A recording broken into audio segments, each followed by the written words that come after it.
बिस्मिल्लाहिर्रहमानिर्रहीम। इमरान खान को एक दफ़ा फिर बड़ी पेशकश कर दी गई है और इसके अलावा मुल्क से 7.5 लाख नौजवान जा चुके हैं इन 8 महीनों के अंदर। तेल की कीमतें आलमी मंडियों में कम, लेकिन मुल्क में कोई कमी नहीं की गई, बल्कि 10 रुपए की कमी की गई है, वो भी ना होने के बराबर। इन सारे टॉपिक पे हम बात करेंगे, लेकिन सबसे पहले मैं बात करूंगा कि इमरान खान को एक दफ़ा फिर बड़ी पेशकश की गई है और हुकूमती ज़राए ये बताते हैं और जो दरमियान में लोग हैं उनसे भी पता चलता है कि इमरान खान को कहा गया है कि अगर आपने असम्बलियाँ तहलील की तो आपको गिरफ्तार कर लिया जाएगा। अगर आपने असम्बलियाँ तहलील की तो आप पर मुकदमात जो बनाए गए हैं वो दोबारा से खोल दिए जाएंगे और उनमें तेज़ी आ जाएगी। लेकिन अगर असम्बलियाँ आप नहीं तोड़ते हैं खैबर पख्तूनख्वा, तो आपको ना सिर्फ ये कि अरेस्ट नहीं किया जाएगा, बल्कि ये मुकदमात भी आहिस्ता आहिस्ता ख़त्म कर दिए जाएंगे। लेकिन इन्हें पता नहीं है शायद कि इनका पाला किस निडर शख्स से पड़ा है।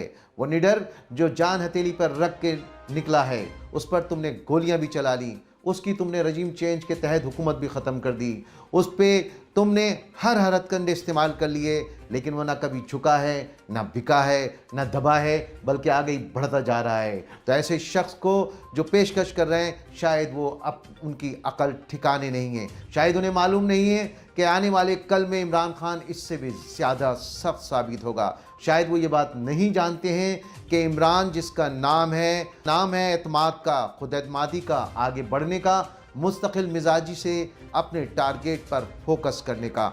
वो चाहता है कि इस मुल्क के नौजवानों का मुस्तकबिल रोशन हो। वो नहीं चाहता तुम्हारी तरह कि वो इस मुल्क की दौलत लूटे। उसकी नज़र इस मुल्क के ख़जानों पर नहीं है, उसकी नज़र इस मुल्क के जो भी वसाइल हैं उनको अपने गिर्द जमा करने का उसे कोई शौक़ नहीं है। वो चाहता है कि ये मुल्क तरक्की करे, वो चाहता है कि इस मुल्क में वसाइल पैदा हो, वो चाहता है कि नौजवानों को एक पुरअमन मुल्क मिले, वो चाहता है कि नौजवानों को एक ऐसा मुल्क मिले जहाँ पे तमाम लोग बराबर हों, तमाम लोगों के हुकूक बराबर हों, कोई बड़ा ना हो, कोई छोटा ना हो। यही वजह है कि वो कहता है आप मुझ पर मुकदमात बना लें, आप मुझे गिरफ्तार कर लें, आप मुझ पर गोलियां चला लें, मैं झुकूंगा नहीं, मैं बिकूंगा नहीं, मैं दबूंगा नहीं। और यही वजह है कि इनकी ये पेशकश भी अपना सा मुँह लेके रह गई है।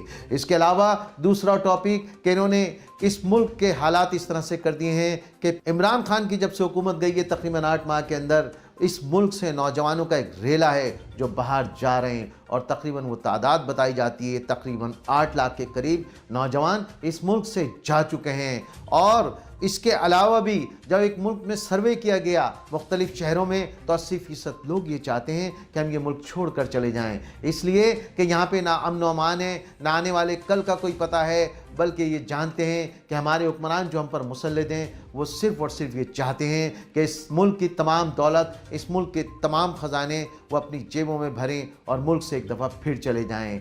और इसके अलावा एक तरफ इमरान खान पे मुकदमात बनाए जा रहे हैं, एक तरफ आज़म सवाती पर मुकदमात बनाए गए। बलूचिस्तान कोर्ट ने जब ये कह दिया कि तमाम के तमाम मुकदमात आज़म सवाती पर ख़त्म किए जाएँ, तो फिर क्या वजह है कि उसको अगवा करके वज़ीर आला सिंध के तैयारे के अंदर अगवा कर सिंध ले जाया जाता है और उस पर वही मुकदमात दोबारा चलाए जाते हैं। और जब तमाम तर हुकूमती दबाव के बावजूद भी जब तमाम जज साहिबान ये फैसला सादिर करते हैं कि इन पर मज़ीद मुकदमे ना बनाए जाएं बल्कि इनको रिहा किया जाए, वो फैसला लिख देते हैं और उन्हें आने वाले कल में फैसला सुनाना था तो जज को तब्दील कर दिया जाता है। अरशद शरीफ की FIR उसकी माँ की मुद्दत में नहीं कटी बल्कि पुलिस की मुद्दत में काटी गई है। और उसके अलावा भी आप देख रहे हैं कि ये तमाम वाक़यात और हालात ऐसे हैं। और फिर इसके अलावा इमरान खान साबिक़ प्राइम मिनिस्टर होते हुए उसके ऊपर गोलियां चलाई गईं, उसकी जान लेने की कोशिश की गई, लेकिन उसकी FIR नहीं कटी बल्कि ये भी पुलिस की मुद्दत में काटी गई। तो अवाम सोचने पर मजबूर है, यहाँ से लोग अगर जा रहे हैं, ये मुल्क छोड़ रहे हैं, तो भी सोचने पर मजबूर हैं कि जब साबिक़ प्राइम मिनिस्टर की FIR नहीं कट सकती, सेनेटर आज़म सवाती के ऊपर झूठा मुकदमा, एक ट्वीट पर झूठा मुकदमा बनाया जाता है और फिर अरशद शरीफ जिसको मुल्क छोड़ने पर मजबूर किया जाता है, वो एक मुल्क से दूसरे मुल्क और दूसरे मुल्क से तीसरे मुल्क जाता है और उसको वहाँ पर भी दबोच कर मार दिया जाता है। तो एक आम आदमी का क्या होगा? एक तरफ ये 3-4 میں نے آپ کو قصے واقعات سنائے تو دوسری طرف مریم نواز کس طرح سے اپنا پاسپورٹ لے کے اس ملک سے چلی گئیں۔ سلمان شریف بالکل نہا دھو کر اس طرح سے وطن آئے جیسے انہوں نے ماضی میں کچھ کیا ہی نہیں تھا، انہوں نے اس خزانے پر ہاتھ صاف کیا ہی نہیں تھا۔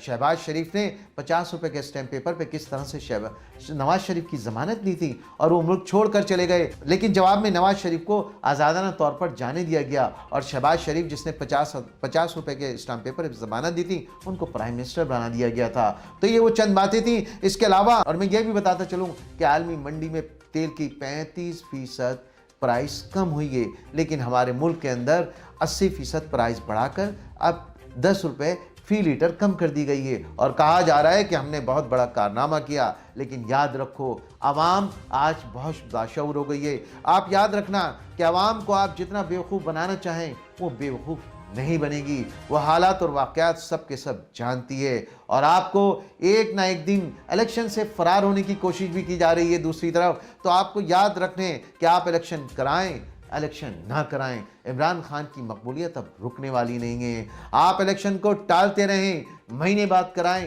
2 مہینے بعد کرائیں، 6 مہینے بعد کرائیں، لیکن یہ عوام جان چکی ہے کہ آپ لٹیرے ہیں۔ عوام یہ بات اچھی طرح جان چکی ہے، عوام اچھی طرح یہ بات سمجھ چکی ہے کہ آپ کی نظر اس ملک کی سلامتی کو مضبوط بنانا نہیں، اس ملک کے خزانے کو مضبوط بنانا نہیں، اس ملک کے نوجوانوں کے مستقبل کو مضبوط کرنا نہیں ہے، بلکہ آپ کا مقصد صرف ایک ہی ہے کہ آپ اپنے خزانوں کو، آپ اپنے خاندانوں کو، آپ اپنی اپنی باریوں کے انتظار میں لگے رہتے ہیں، بیٹھے رہتے ہیں۔ اور لیکن آپ جانتے ہیں کہ عمران خان ایک ایسا مضبوط اعصاب کا مالک ہے کہ نہ تم اس کو جھکا سکتے ہو، نہ تم اس کو خرید سکتے ہو، نہ تم اس کو ڈرا سکتے ہو، اس لیے کہ اس کا یقین اللہ پر ہے۔ آخر میں ایک بات کا اور ذکر کرنا چاہوں گا۔ ابھی آپ سوشل میڈیا پہ کچھ تصاویر دیکھ رہے ہوں گے جنرل باجوہ صاحب کی۔ ایک تصویر کے اندر وہ چیف آف آرمی اسٹاف کی وردی پہنے ہوئے ہیں، تو دوسری میں چیف جسٹس کی، تو تیسری کے اندر وہ الیکشن کمشنر کی، اور پھر احتساب بیورو اور نہ جانے کس کس طرح کی تصاویر ان کے۔ تو یہ کیا بات ظاہر کر رہی ہیں؟ ہمارے اداروں کو سمجھ لینا چاہیے جو قوت فیصلہ کرنے کے لیے بیٹھی ہیں کہ آج کے دور میں سچ چھپتا نہیں ہے۔ لہٰذا عمران خان نے بھی کہا ہے کہ عاصم منیر صاحب ان سے اچھی توقعات ہیں، اور یقیناً وہ ایک بہت اچھے انسان ہیں، ان کا ماضی اس بات کی گواہ ہے۔ تو آنے والے کل میں وہ یہ چاہیں گے کہ سیاستدان اپنے آزادانہ فیصلے کریں، اور اسٹیبلشمنٹ اور ہماری فوج ملک کی سلامتی جو اس کے ہاتھ میں ہے اس کو مضبوط سے مضبوط تر کرتی چلے آئے۔ اسی میں ملک کی بہتری اور بھلائی ہے، ورنہ اسی طرح کے کرپٹ حکمران آتے رہیں گے جو خزانے خالی کرتے رہیں گے۔ ہمارے خزانے میں اس وقت 7 ارب روپے ہیں، اور سب جانتے ہیں کہ 2 ارب روپے UAE کے ہیں، 2-3 ارب سعودی عرب کے ہیں، اور 2-3 ارب چائنا کے ہیں۔ ہمارے ملک میں کیا بچا؟